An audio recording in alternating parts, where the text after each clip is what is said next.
Hello everyone. Today in this module we will study about sources of borrowed fund available to a business.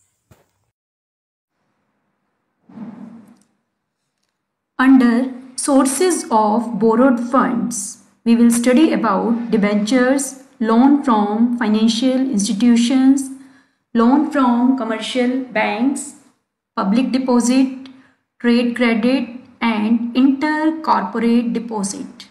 Today, in this module, we will cover 3 points: public deposits, debentures, and loan from commercial banks.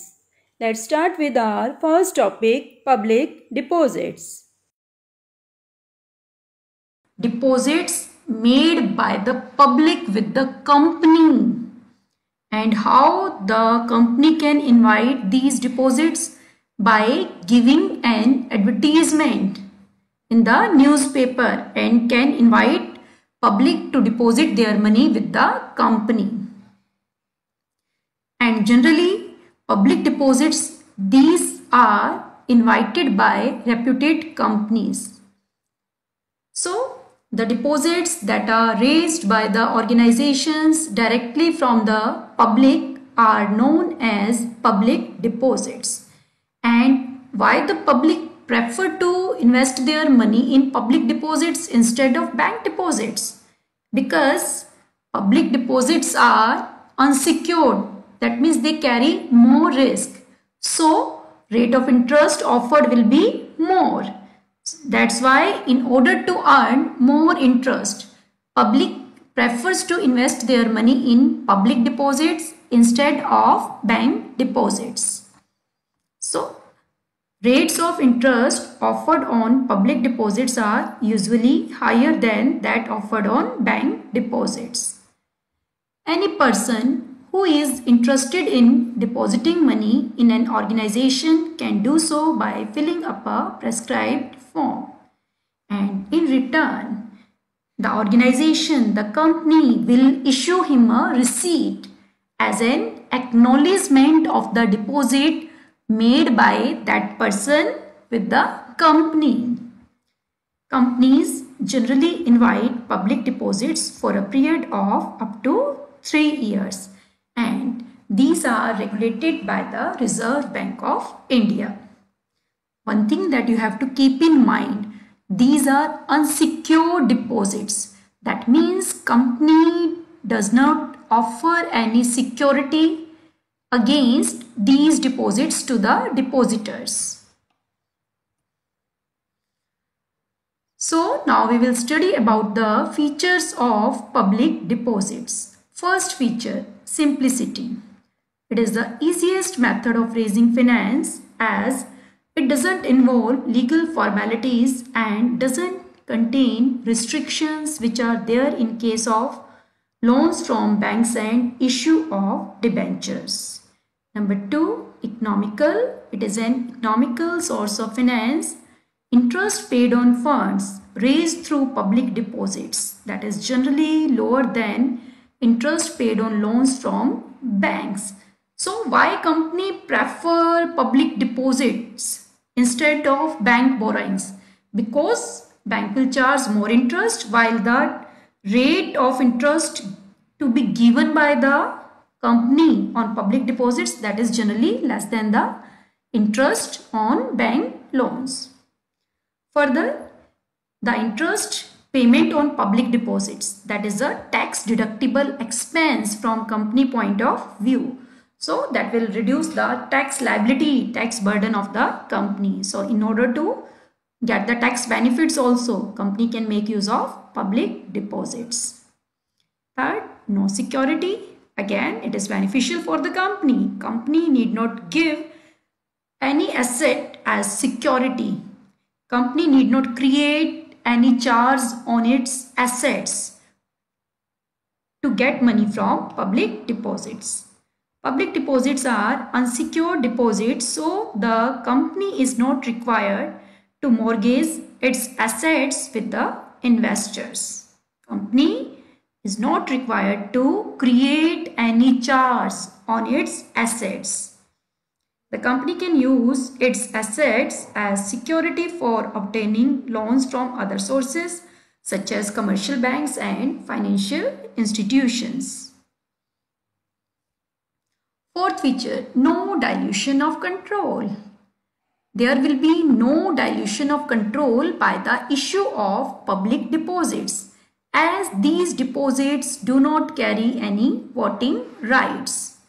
Next, it is used to finance working capital, the amount raised from public deposits. It is generally used by the company for meeting requirements of working capital, and by renewing these deposits, these can be used for medium term finance also. Repayment, company which has public deposits. Every year that company is required to set aside 10% of the deposits maturing by the end of the year, so that this amount can be used for paying public deposits.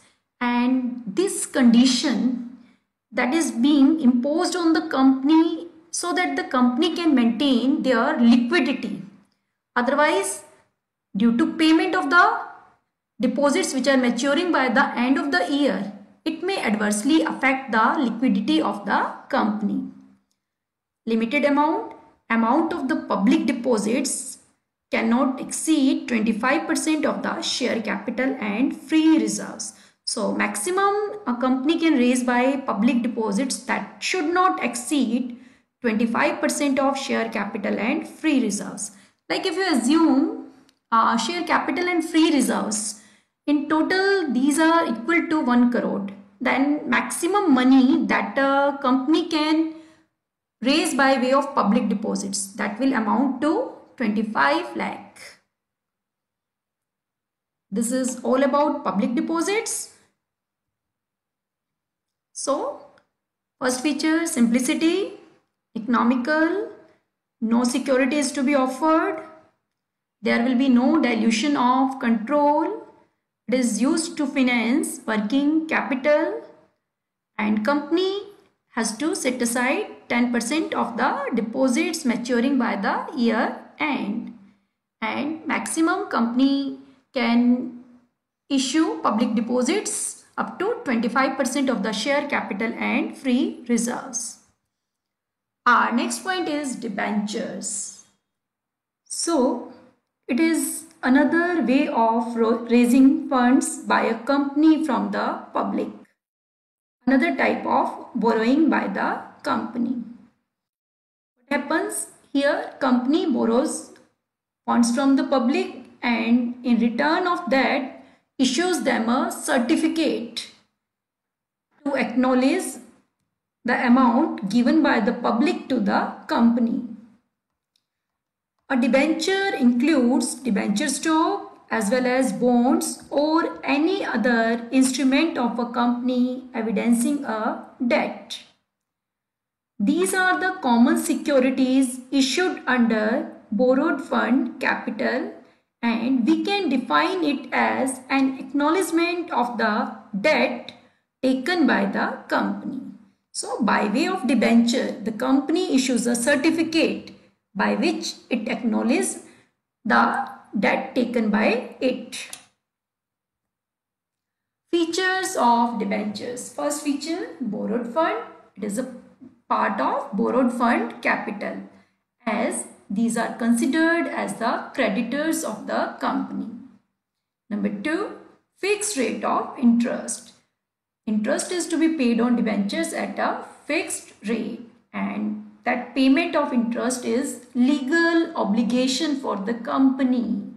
That means a company has to pay this interest on debentures compulsorily, whether the company is earning profits or running into losses.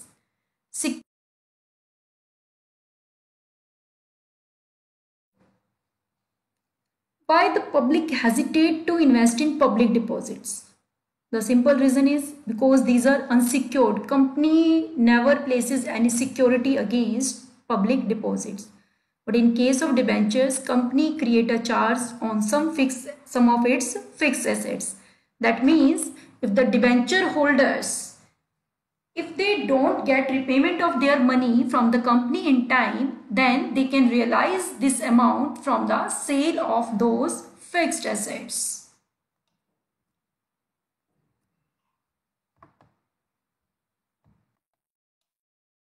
Fifth feature is there will be no dilution of control because they are creditors of the company. They are not given any voting rights.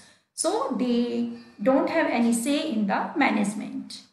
Appointment of trustee to protect the interest of the investors. So when a large number of debentures are issued to the general public, then usually a trustee is to be appointed, which can be a bank or financial institution.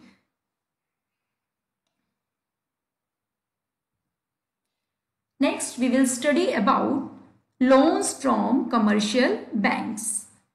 Commercial banks, these provide funds for different purposes and different periods. Generally, these provide short-term and medium-term loans, but nowadays, they have started giving term loans against security of assets. And you know, in which form commercial banks can give these loans? That can be in the form of cash credits, bank overdrafts, term loans and discounting of bills, etc. Features of loans from commercial banks. Banks provide funds to the firm as and when required. Number 2, no formalities of issue of prospectus, appointment of brokers, underwriters, etc. are required, which is required in case of issue of securities like shares, debentures. It is a very flexible source as you can get the limit increased or decreased as per your requirements. Loan can be repaid either in lump sum or in installments. Rate of interest charged by the bank depends on various factors such as time period of the loan and the level of interest rates in the economy. So if you want to obtain loan for a longer period, then obviously the rate of interest will be more. And the borrower is required to provide some security. That means the company will have to place some assets as security for obtaining a loan from the bank.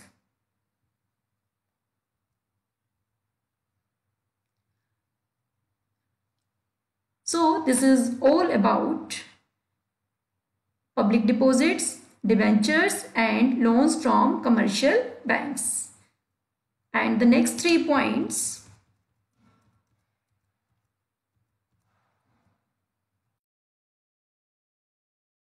Loan from financial institutions, trade credit and intercorporate deposit. We will study in the next module. Till then, good day to all of you.